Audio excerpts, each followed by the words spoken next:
एक गांव में एक सुंदर सी झील थी। एक चमकदार सुबह उसी झील के किनारे दो भाई बहन रिंकू और पिंकी बैठे हुए थे।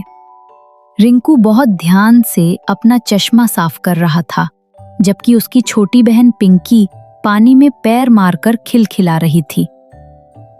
तभी रिंकू ने पिंकी से पूछा कि क्या उसने कभी सोचा है कि इस शांत दिखने वाली झील की गहराई में क्या छिपा हो सकता है। उसने बताया कि दादी कहती थी कि इस झील में कई पुराने रहस्य दबे हैं।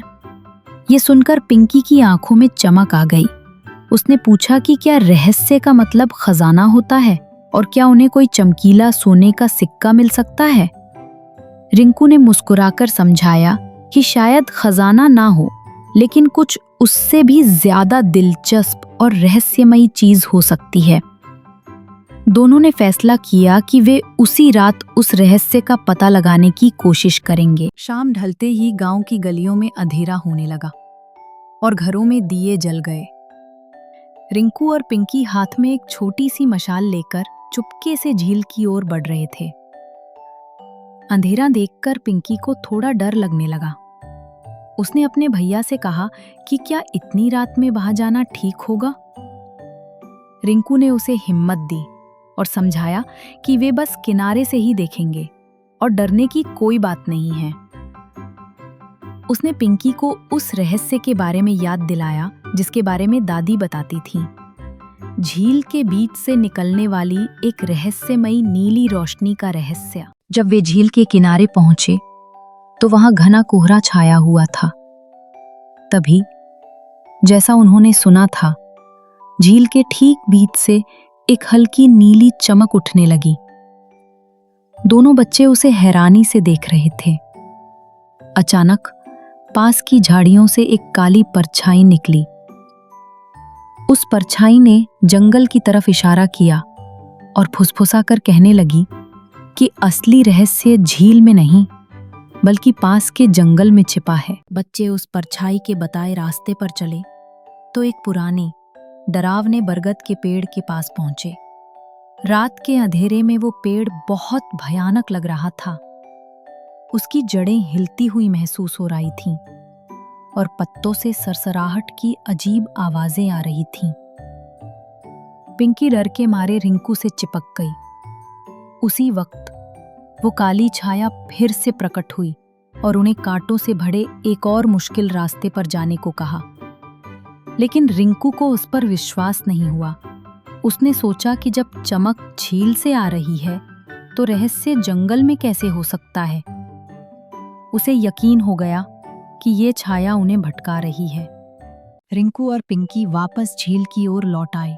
उन्होंने हिम्मत करके एक छोटी नाव ली और उस नीली चमक की ओर बढ़ने लगे। जैसे ही वे चमक के केंद्र में पहुंचे, पानी के अंदर से एक सुंदर चमकती हुई मछली बाहर आई। वो मछली कोई साधारण मछली नहीं थी, वो जादुई थी। मछली ने अपनी मधुर आवाज में बच्चों का स्वागत किया और उनकी बहादुरी की तारीफ की, क्योंकि उन्होंने डर और धोखे के बजाय सच्चाई का रास्ता चुना था। रिंकू ने मछली को अपनी पूरी कहानी बताई। तब मछली ने उन्हें समझाया कि वह नीली चमक कोई भूत प्रेत नहीं, बल्कि साहस, सच्चाई और ईमानदारी की रोशनी है। ये रोशनी केवल उन बच्चों को दिखती है जो मन के सच्चे और बहादुर होते हैं।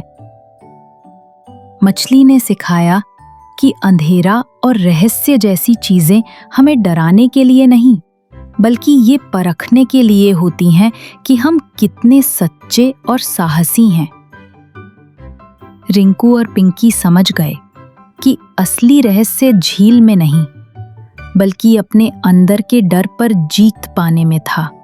ये सुनकर मछली बहुत खुश हुई और उसने अपनी देह से एक चमकता हुआ शल्क निकालकर रिंकू को दिया, ताकि वो उन्हें हमेशा उनकी बहादुरी की याद दिलाता रहे। अगली सुबह जब सूरज निकला तो झील और बरगद का पेड़ दोनों ही बेहद शांत और सुंदर लग रहे थे।